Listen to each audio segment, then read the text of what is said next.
What is happening with anamorphic lenses right now? I don't really know, but I love it. It's full frame, it's single focus, it's cheap, it's a lens, an adapter, and it can be both 1.33 and 1.8. If Surei's initial anamorphic offerings were unexpected, here we go for an even more surprising release from Greatjoy, a company I'd never heard of before this lens. It seems they were listening to people's qualms with Surrey and decided to take their own shot at it. Today we're looking at their 60mm T2.9 full-frame 1.33 anamorphic lens and their 1.35 adapter that goes with it. So this is a three-part review where we'll first check out the lens, then the adapter, then the two of them together. Go get your snacks now. You have 5 seconds.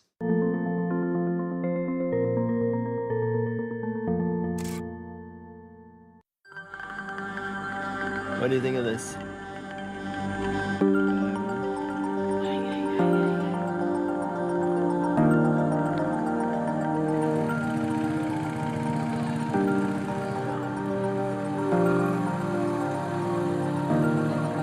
Really? Okay, GPS. Okay, are we needing sheets on this? I don't know, I've never been there.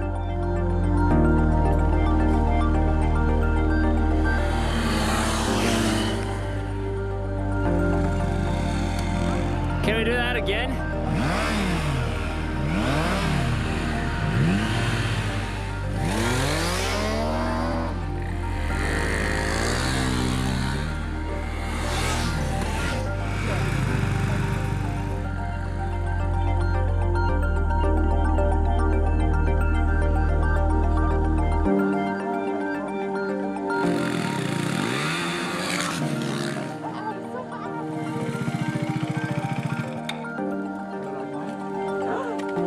But how is mine with this super whatever?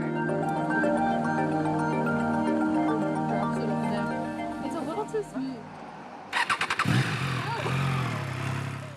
Making it a tradition, Greatjoy's is a mirrorless lens. It's not compatible with EF or PL mounts, but you can get it in E, RF, Z, or L mounts. Mine is in L, and we have zero play at the mount. It's a solid chunk of glass and metal weighing 790 grams or 1.7 pounds. And it's one of those lenses that are heavier than they look. The body is already cine style with geared iris and focus, alongside markings in meters and super smooth operation. Minimum focus is 0.7 meters, just over 2 feet, with about 180 degrees of focus throw. To push your gas a little harder, the lens goes for just under $1,000, with $750 being the early bird crowdfunding price. The 60mm focal length, combined with the 1.33 squeeze, gives you a 45mm horizontal field of view, which is plenty wide in full frame. Still, I already anticipate comments saying 60mm is way too long. Hold your horses. It'll get better when we get into the adapter later in this video, I promise. Using the S1H open gate mode, we get full coverage and no vignetting, which is pretty neat if you're into a 2:1 aspect ratio like we're doing for this video. This aspect ratio is called Univision, and we talked about it in the cookbook. You should check that out. For 16:9 cameras, like pretty much all other bodies besides Panasonic's, you get the traditional 2.36:1 cinemascope. The lens is super sharp wide open, and it only improves as you stop it down. I'm curious about your take on the flares now. There was a lot of bashing on Surei's super blue flares, so Greatjoy went the other way and has the most muted flares I've ever seen on an anamorphic lens, toe-to-toe with some of the cleanest adapters like the Isco Ultra Stars and the Schneider Cineluxes. The lens is synchro-focused, meaning the squeeze will change as you focus closer, peaking at 1.29 at minimum focus and 1.33 at infinity. The lens also breathes a little bit with a wider field of view at infinity when compared to minimum focus. The front threads are 67mm, and that's the bridge to the second part of this video, the anamorphic adapter. I thought I was done with adapters for good, but surprise, I'm not. Greatjoy's is, just like the lens, a solid unit of metal and glass, featuring focus gears and markings in meters. The rear threads are 67mm, perfect for the base lens, and front threads are 77mm with a standard 80mm outer diameter. This thing will make your setup front heavy. The adapter itself weighs 920 grams, or 2 pounds, which is not that heavy for an adapter setup considering it is single focus, by using a variable diopter configuration. Did you check the cookbook yet to understand this stuff? All you need to do is set your taking lens to infinity and control focusing directly on the adapter. Minimum focus is 0.7 meters again, just over 2 feet, and we have 270 degrees off throw. The body also extends while focusing, but no rotation.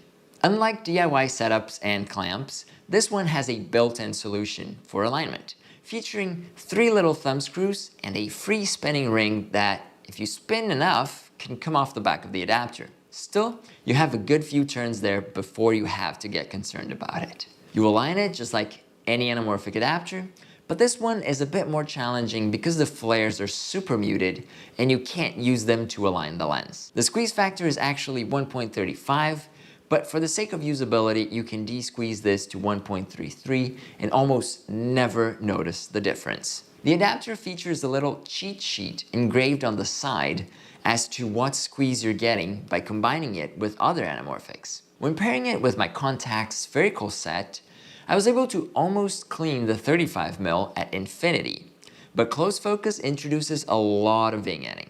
Based on the astigmatism we see at 85mm and above, I'm betting the variable diopter used for focusing is optimized for a 60mm taking lens. The adapter performs impressively, even at faster apertures than the original T2.8, with superb results on the 50mm f1.4. As good as the taking lens permits, to be honest. This kind of puts to rest all of SLR Magic's 1.33 anamorphots and most 1.33 vintage solutions, unless you want grungy looks and extreme flares. Considering ease of use, Greatjoy kind of also syncs the Lettuce anamorphics. It doesn't have the same coverage, but delivers single focus, consistent squeeze through the focus range, and is much more portable and affordable at $450 for the early bird offer and $600 after that. How are they delivering on these prices? I don't know. Ivoscope, watch out, I think you're at risk. Finally, we go to the third section of this episode, pairing the adapter with the 60mm anamorphic lens. This will give you a 1.8 times squeeze and a 33mm horizontal field of view. The front of the lens is perfectly matched to the back of the adapter, both sharing 67mm threads, and all you have to do is set focus to infinity on the taking lens, allowing the adapter to take care of focusing. It's a pretty heavy setup though, at 1.7 kilograms or just under 4 pounds.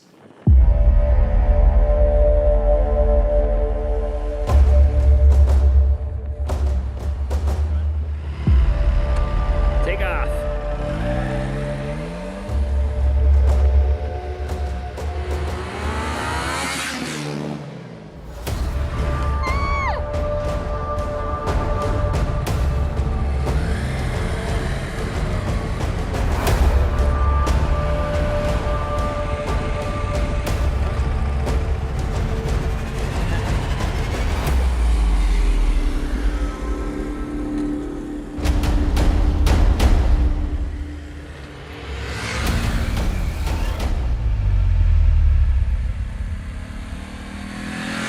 With a combined price of $1,200 for both lens and adapter on crowdfunding, or $1,600 on regular retail, I'd say Greatjoy is aggressively taking shots at everyone in the market, including Vazen that has a 50mm T2.8 full frame 1.8 times anamorphic lens for a much higher price point. Having this combination of 1.35 and 1.33 lenses ends up creating very strong oval bokeh.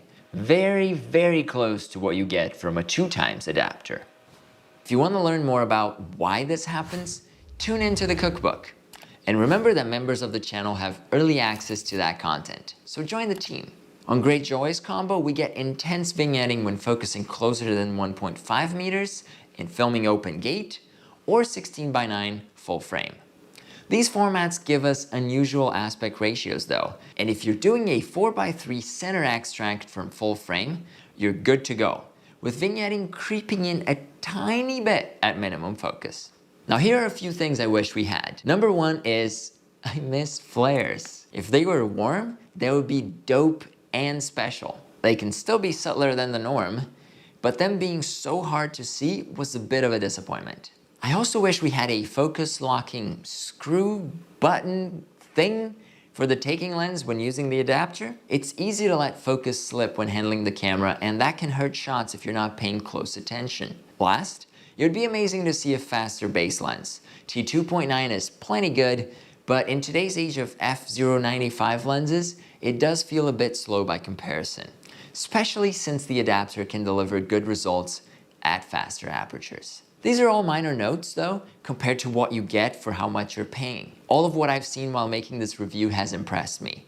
Lots of ideas here have been discussed in the DIY community for ages, and it's fun to see them taken up by a company capable of delivering the mechanic requirements, the optical quality, and affordable prices. I'm genuinely curious to see what we're gonna get in the next couple of years in terms of anamorphic lenses. It was a great joy to experiment with this lens, and I hope to see more of these. Let me know what you think about it in the comments below, and I'll see you soon. Shit, out.